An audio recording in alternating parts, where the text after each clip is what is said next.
ये एग्जाम आपको हर हालत में भरना ही भरना है। रीजन बीइंग मैं बताता हूँ क्यों। 8 लाख 9 लाख 10 लाख रैंक तक डिसेंट अच्छे आरओआई वाले कॉलेजेस मिल रहे होते हैं, जिसके बारे में आपको कोई नहीं बताएगा ऑनलाइन। और तुम्हारे जेईई में अगर 100 से कम मार्क्स आ रहे हैं तो भाई ऑनेस्टली बोलूंगा मत दो, ठीक है। प्रैक्टिकल चीजों की बात करेंगे, यहाँ पे प्रैक्टिकल बातें करेंगे और अपने पैसे बचाने में, अपने पेरेंट्स के पैसे बचाने में बता रहा हूँ क्यों नहीं भरना चाहिए। क्योंकि बहुत सारे स्टूडेंट्स के लिए वो सेंस नहीं बनाएगा। मैं यहाँ हर कोई ना आके ऊपर ऊपर से चीजें बता देता है कि भाई ये कर दो, तुम्हें कोई डिटेल में जाके अंदर घुस के नहीं बताता। वीडियो थोड़ी सी लंबी हो सकती है, तो जब ही देखना जब तुम्हारे पास टाइम हो। तो ये वीडियो केवल उन्हीं स्टूडेंट्स के लिए जिनके 100 से कम मार्क्स आ रहे हैं जेईई मेंस में। तुम्हें ऐसे एग्जाम्स रिकमेंड करूंगा जो तुम्हारे लिए रेलेवेंट होंगे जेईई मेंस के अल्टरनेटिव, ठीक है। मैं तुम्हें बिटसेट नहीं जाके बोल दूंगा भरने के लिए। भाई बिटसेट में 3600 फीस होती है एप्लीकेशन, और उसके साथ साथ 25 से 30 लाख कॉलेज की फीस देनी पड़ेगी, ठीक है। और तुम्हारे जेईई मेंस में अगर 100 से कम मार्क्स आ रहे हैं तो भाई ऑनेस्टली बोलूंगा मत दो, ठीक है। प्रैक्टिकल चीजों की बात करेंगे, यहाँ पे प्रैक्टिकल बातें करेंगे। मैं आपको शुगर कोट करके चीजें नहीं बताऊंगा, ऐसी चीजें बताऊंगा जो सच में आपको हेल्प करेंगी इन्फॉर्म डिसीजन लेने में और अपने पैसे बचाने में, अपने पेरेंट्स के पैसे बचाने में। मैं केवल आपको ये नहीं बता रहा हूँ कि आपको WBJEE का एग्जाम भरना चाहिए, मैं आपको ये भी बता रहा हूँ क्यों नहीं भरना चाहिए। क्योंकि बहुत सारे स्टूडेंट्स के लिए वो सेंस नहीं बनाएगा। मैं यहाँ हर कोई ना आके ऊपर ऊपर से चीजें बता देता है कि भाई ये कर दो, तुम्हें कोई डिटेल में जाके अंदर घुस के नहीं बताता। वीडियो थोड़ी सी लंबी हो सकती है, तो जब ही देखना जब तुम्हारे पास टाइम हो।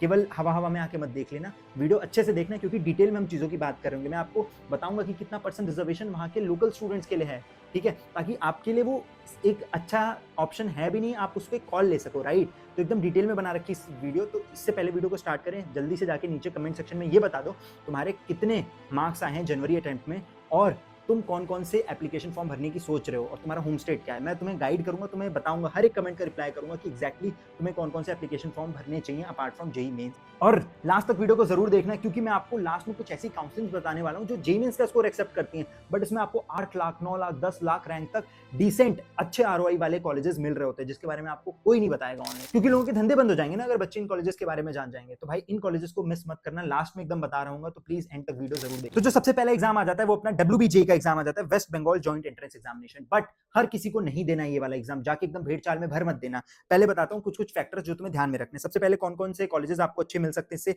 जादवपुर यूनिवर्सिटी आप सबको पता है, बहुत बाप प्लेसमेंट जाती है इस कॉलेज की, 10-12 लाख तो इसका एवरेज पैकेज है, और CSE का तो बहुत 20-22 लाख के पास एवरेज पैकेज जा रहा होता है। इसके अलावा यहाँ पे करोड़ों के भी पैकेज जा रहे होते हैं। बट मेन चीज है यार, यहाँ पे 90% रिजर्वेशन होता है वेस्ट बंगाल के स्टूडेंट्स के लिए, जो कि WBJEE के थ्रू यहाँ अप्लाई कर सकते हैं। तो यार तुम्हारे पास केवल 10% सीट्स हैं WBJEE में, और ऑलरेडी अगर तुम्हारे 100 से कम मार्क्स आ रहे हैं तो आई वोंट रिकमेंड डायरेक्टली कि आप WBJEE का एग्जाम भर दो जस्ट फॉर जादवपुर यूनिवर्सिटी। एक और रीजन है कि इसके सारे सेंटर्स ना वेस्ट बंगाल में होते हैं, तो आपको ट्रैवल करके, मोस्टली कोलकाता इसके सेंटर्स पड़ते हैं आउटसाइड वालों के लिए, तो आपको कोलकाता ट्रैवल करके जाना पड़ सकता है। तो अगर आप नेबरिंग स्टेट के हो, जैसे कि आप बिहार, झारखंड, उड़ीसा के हो, तभी आपको WBJEE का एग्जाम भरना है। अदरवाइज मेरे ख्याल से उतना ज्यादा बेनिफिट नहीं है, अनटिल और अनलेस आपको प्राइवेट कॉलेजेस जो भी हैं वेस्ट बंगाल में उनमें एडमिशन चाहिए। जैसे कि HIT वहाँ का अच्छा प्राइवेट कॉलेज माना जाता है, हेरिटेज इंस्टीट्यूट ऑफ टेक्नोलॉजी। इसकी 6 लाख फीस है यार, और प्लेसमेंट की बात करें तो 6 से 7 लाख का एवरेज प्लेसमेंट भी निकल रहा होता है। सेम यार IIM कॉलेज का भी सेम हाल है, 8 से 9 लाख इसकी फीस जा रही होती है। 4 साल की फीस मैंने लिख रखी है, और इसका भी 7 से 8 लाख एवरेज पैकेज जा रहा होता है। तो इन कॉलेजेस में अगर एडमिशन चाहिए आपको तो ही भरना, और वो भी मैं तभी रिकमेंड करूंगा जब आप आसपास के स्टेट्स के हो, नेबरिंग स्टेट्स के हो, otherwise it won't make sense for you, ठीक है। एप्लीकेशन फीस यार 500 रुपए, बहुत नॉमिनल सी फीस है, बट वही है, आपको ट्रैवल करना पड़ेगा अच्छा खासा। तो जो अपना अगला एग्जाम आ गया वो आ गया COMEDK का एग्जाम। यार ये एग्जाम आपको हर हालत में भरना ही भरना है। रीजन बीइंग मैं बताता हूँ क्यों। क्योंकि यार देखो, इसमें आपको प्राइवेट कॉलेजेस में एडमिशन मिल रहा होता है, कर्नाटका के टॉप प्राइवेट कॉलेजेस में, वो भी जैसे कि RVC हो गया, BMS हो गया, MSRIT रमैया जिसको कहते हैं हम। तो इन कॉलेजेस का जो एवरेज पैकेज जा रहा होता है 10 से 12 लाख, 8 से 11 लाख। क्योंकि यार ये कॉलेजेस पता है कहाँ लोकेटेड होते हैं, ये बेंगलुरु में लोकेटेड होते हैं। और जब भी आपका कॉलेज किसी टेक हब के आसपास लोकेटेड होगा ना, आपको ऑलरेडी एडवांटेज मिल जाएगा उस चीज का। क्योंकि यार होता क्या है ना, कंपनीज तुरंत आके हायर कर लेती हैं, और आपके पास भी बहुत अपॉर्चुनिटीज होती है आसपास एक्सप्लोर करने के लिए। तो डेफिनेटली उसका एडवांटेज इन कॉलेजेस को मिलता है। और कैसे, कौन कौन से टेक हब हो गए, एक आपका पुणे हो गया, फिर उसके अलावा बॉम्बे हो गया, फिर उसके अलावा दिल्ली NCR हो गया पूरा, जिसमें आपका गुड़गांव आ जाता है,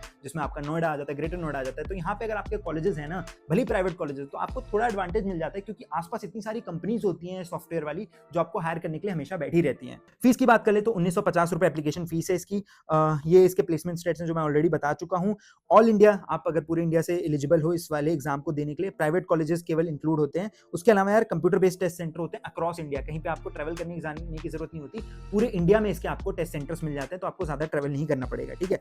अगर आप एक कर्नाटका स्टूडेंट हो तो आपको KSET का एग्जाम भी जरूर देना चाहिए, क्योंकि 45% सीट जो इन कॉलेजेस में होती हैं KSET के थ्रू रिजर्व होती हैं, और 30% सीट रिजर्व होती हैं कॉमेट के थ्रू। तो केसेट ज्यादा हावी पड़ता है क्योंकि कर्नाटका गवर्नमेंट का एग्जाम है, कॉमेट के थ्रू भी आपको सीट्स मिल रही होती है, बट 30% सीट्स। उसके अलावा मैनेजमेंट कोटा के थ्रू भी इन कॉलेजेस में सीट्स मिल रही होती हैं, जिनकी यार फीस बहुत ज्यादा होती है, 40-50 लाख तक इनकी फीस जारी होती है। तो भाई कॉमेट के निकाल लो, वही कॉलेजेस आपको 10-15 लाख फीस में मिल जाएंगे, जो कि बहुत अच्छा ऑप्शन है। ठीक है, अब अगले एग्जाम पे आते हैं, जो कि हमारा MST सेट का एग्जाम है। यार ये आपको क्यों नहीं देना, पहले मैं वो बता देता हूँ। देखो यार, इसमें बहुत ज्यादा रिजर्वेशन होता है महाराष्ट्र के स्टूडेंट्स के लिए, और अगर इन कॉलेजेस में आपको डायरेक्ट एडमिशन भी चाहिए तो आपको जेईई मेंस एग्जाम के थ्रू भी ऑप्शन मिलेगा ड्यूरिंग द काउंसलिंग पीरियड। एक कैप काउंसलिंग करके आती है, जो कि MST सेट के अंडर ही आती है, तो उसमें आपको एक काउंसलिंग का अलग से ऑप्शन मिल जाएगा, जिसमें आप जेईई मेंस के अपने स्कोर या रैंक को यूज करके काउंसलिंग करवा सकते हो। इसमें टॉप कॉलेजेस कौन कौन से, COP पुणे मिल जाता है, जिसका एवरेज पैकेज 11 से 12 लाख जा रहा होता है, VJIT का 15 से 16 लाख का, CSE ब्रांच का एवरेज पैकेज जा रहा होता है। ये दोनों यार गवर्नमेंट कॉलेजेस हैं जो कि महाराष्ट्र गवर्नमेंट के अंडर आते हैं, और इनमें 80 to 85% सीट रिजर्व होती है महाराष्ट्र के स्टूडेंट्स के लिए, और बाकी जो 20% सीट्स होती है उसके लिए आप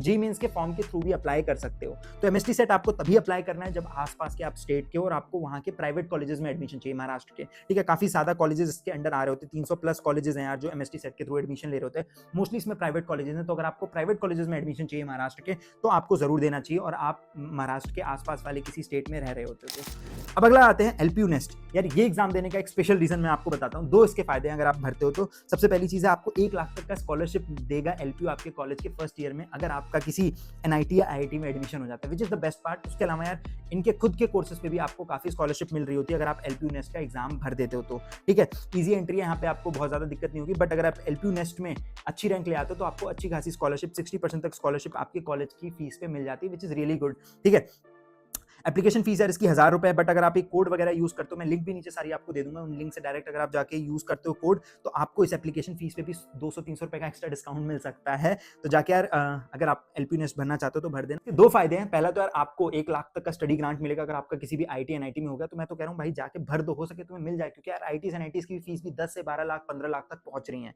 ठीक है, उसके अलावा LPU के खुद के कोर्सेज पे भी आपको स्कॉलरशिप मिल जाएगी अगर आपकी डिसेंटली अबव रैंक होगी तो। ठीक है, ये कोड यूज कर लेना, आपको मैक्सिमम पॉसिबल डिस्काउंट और स्कॉलरशिप मिल जाएगी, तो जाके भूलना मत। ये कोड फीस यार कॉलेज की थोड़ी सी ज्यादा 14 से 20 लाख के बीच में आती है, बट अगर आपको यहाँ से स्कॉलरशिप मिलेगी तो ये फीस काफी आपकी कम भी हो सकती है। आते हैं अपने अगले एग्जाम पे, जो कि अपना CUT। भैया हमने तो भरा ही नहीं, गलती कर दी यार, भर देना चाहिए था। ऑल्दो CUT का डेट्स जा चुके हैं एप्लीकेशन फॉर्म भरने के, बट इसके थ्रू यार आपको कुछ अच्छे कॉलेजेस मिल सकते थे, और बहुत सारी जो सेंट्रल यूनिवर्सिटीज हैं उनके आप बीटेक कोर्सेज में इनरोल हो सकते हो। जैसे कि यार एक इसमें आता है CIC करके, क्लस्टर इनोवेशन सेंटर, जो कि ड्यू के अंडर आता है, बट इस कॉलेज का फीस यार बहुत ज्यादा कम है और इसका ROI बहुत अच्छा है, मतलब 7-8 लाख का यहाँ पे एवरेज पैकेज निकल के आता है, और फीस की बात करें तो 1 लाख से कम जा रही होती है। तो भाई ये कुछ चीजें होती हैं जो आपको मिस नहीं करनी होती है।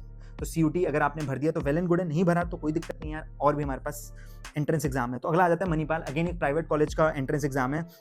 ठीक है, इसके MIT मणिपाल है जो मेन कैंपस होता है, यही सबसे बेस्ट इसका कैंपस माना जाता है। ठीक है, MIT मणिपाल का अगर एवरेज पैकेज की बात करें तो 10 से 12 लाख का एवरेज पैकेज जा रहा होता है, हाईएस्ट पैकेज इनका 60-70 लाख गया है। फीस यार कॉलेज की हायर एंड पे आती है, 14 से 25 लाख अगर आप CSE रिलेटेड ब्रांचेस लेते हो तो हायर एंड पे जा रही होती है 20 से 25 लाख तक। अगर आप CSE से नीचे वाली ब्रांचेस ले रही होती हो तो 15, 16, 17 लाख तक आपकी फीस जा रही होगी 4 साल की। ठीक है, ठीक है, बोर्ड मार्क्स वगैरह यूज करते हैं इन type breaking. Manipal main campus highly competitive for CSE। तो अगर आपको सच में CSE करनी है किसी अच्छे प्राइवेट कॉलेज से तो यू कैन कंसीडर दिस। एक थापर नाम का भी कॉलेज है जो कि काफी अच्छा माना जाता है, मैं खुद उसे काफी अच्छा मानता हूँ। तो उसमें एडमिशन आपको मिलता है through JEE Mains score and आपको मिलता है थ्रू बोर्ड्स के स्कोर, तो वो भी आप कंसीडर कर सकते हो बैक ऑफ द माइंड। तो जो अगला एग्जाम आता है उसकी कोई एप्लीकेशन ही फीस नहीं है भाई, ये फ्री में आप एप्लीकेशन फॉर्म इसका भर सकते हो। और यार ये भुवनेश्वर में लोकेटेड है, KIT यूनिवर्सिटी है, इसमें आपका बीटेक कोर्सेज भी हो रहे होते हैं। ठीक है, थोड़ा सा मास वाला कॉलेज है, बट मैं रिकमेंड करूंगा उन स्टूडेंट्स के लिए जो बिहार, उड़ीसा, झारखंड के आसपास रहते हैं, उनके लिए तो ये मस्ट है, आप लोग दे दो एज अ बैकअप, इसे रख सकते हो। ठीक है, भुवनेश्वर में इसका मेन कैंपस है, एक ही कैंपस है और कहीं इसका आपका कैंपस नहीं मिलेगा। एवरेज पैकेज की बात करें तो यार वही 7 से 8 लाख के बीच में एवरेज पैकेज जा रहा होता है, हाईएस्ट पैकेज इसका 50 लाख से ऊपर गया था। ठीक है, और मल्टीपल इसके काउंसलिंग राउंड्स वगैरह होते रहते हैं, तो आप इसको भी कंसीडर कर सकते हो। ठीक है, फाइनली आता है AP एंड TS, ये जो आपको दिख रहे हैं ये दोनों, एक आंध्र प्रदेश का एग्जाम है, एक तेलंगाना का स्टेट एग्जाम है। तो इन दोनों एग्जाम्स को मैं तभी रिकमेंड करूंगा या तो आप आंध्र प्रदेश से हो या तेलंगाना से हो, क्योंकि यार बहुत ज्यादा वहां पे आपको डोमिसाइल का रिजर्वेशन मिल रहा होता है। ठीक है, बाकी अगर आप आउटसाइड स्टूडेंट हो तो मैं उतना रिकमेंड नहीं करूंगा। टॉप कॉलेजेस की बात करें तो GNTU करके है जो कि हैदराबाद में भी लोकेटेड है और यहाँ पे कनाडा में भी लोकेटेड है। इस कॉलेजेस की यार प्लेसमेंट मैंने देखा अच्छी जा रही होती है, मतलब 7-8 लाख का आपको एवरेज पैकेज मिल रहा होता है। और सीएससी की बात करें तो आपको 12 से 14 लाख का एवरेज पैकेज मिल रहा होता है। कॉलेज की फीस बहुत कम है यार, 50 से 60 हज़ार कॉलेज की फीस है, बट अगेन ये तभी रिकमेंड करूंगा मैं अगर आप तेलंगाना या आंध्र प्रदेश हैं, अदरवाइज सेंस नहीं बनाता। एक गुजरात का भी एंट्रेंस एग्जाम होता है, वो भी आपको मैं तभी रिकमेंड करूंगा जब आप गुजरात से हो, ठीक है। तो आपको अपने स्टेट का जो एंट्रेंस एग्जाम है वो देने ही देने हैं। उसके अलावा कुछ कुछ काउंसलिंग्स होती हैं जो आप नहीं मिस कर सकते, जैसे कि यार एकेटीयू की काउंसलिंग होती है जो आपको उत्तर प्रदेश के नोएडा, ग्रेटर नोएडा के बेस्ट कॉलेजेस में एडमिशन कराती है और ये स्कोर एक्सेप्ट करती है जेईई वाला, ठीक है। उसके अलावा हरियाणा की अलग काउंसलिंग हो रही होती है जिसके थ्रू आपको हरियाणा के अच्छे कुछ टॉप 4-5 कॉलेजेस हैं गवर्नमेंट कॉलेजेस, उनमें भी एडमिशन मिल रहा होता है। ये अगेन जेईई का स्कोर एक्सेप्ट करती है। तो ऐसे काउंसलिंग्स वगैरह भी हैं जो आपको मैं इन्फॉर्म करता रहूंगा टाइम टू टाइम। तो आप टेलीग्राम चैनल ज्वाइन कर लो और इस चैनल को सब्सक्राइब कर लो।